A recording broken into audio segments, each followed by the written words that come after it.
14 h sur Europe 1. Voici Émilie Dez pour les infos. Bonjour Christophe, bonjour à tous. On ne va pas traquer les Français, a promis sur Europe 1 la ministre chargée de l'économie sociale. Les 100 € promis par le gouvernement pour contrer la flambée du prix des carburants pourra être utilisé par les bénéficiaires comme ils le souhaitent. Concrètement, 38 millions de Français vont recevoir un virement de 100 €. Ceux qui gagnent moins de 2000 € net mensuels, une prime versée en une seule fois à partir de décembre. Les étudiants boursiers et ceux qui sont autonomes fiscalement en bénéficieront également, soit les 2/3 d'entre eux. Et elle ne sera pas fiscalisée, donc exonérée d'impôts.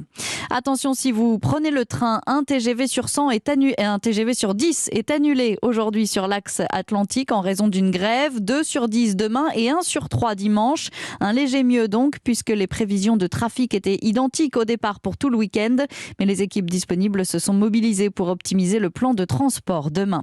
Olivier Véran l'assure, il existe une petite poussée des cas de Covid en France avec près de 5000 cas par jour. Le nombre de classes fermées remonte aussi légèrement. Le moment n'est donc pas venu doter des outils qui nous protègent, comme le pass sanitaire, prévient le ministre de la Santé, qui appelle à booster le rappel de vaccination des personnes âgées et fragiles.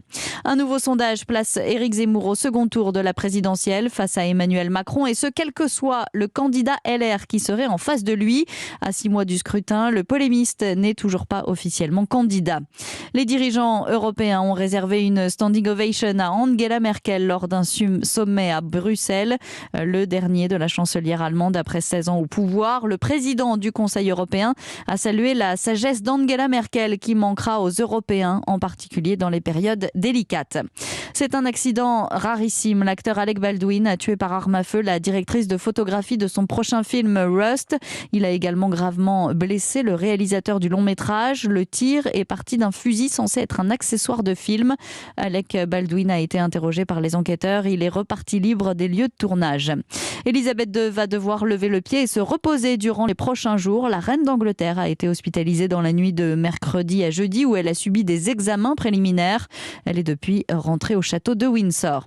Et puis du football avec la 11e journée de Ligue 1. En ouverture, Saint-Etienne reçoit Angers ce soir à 21 h. Les Verts qui n'ont toujours pas gagné le moindre match de la saison.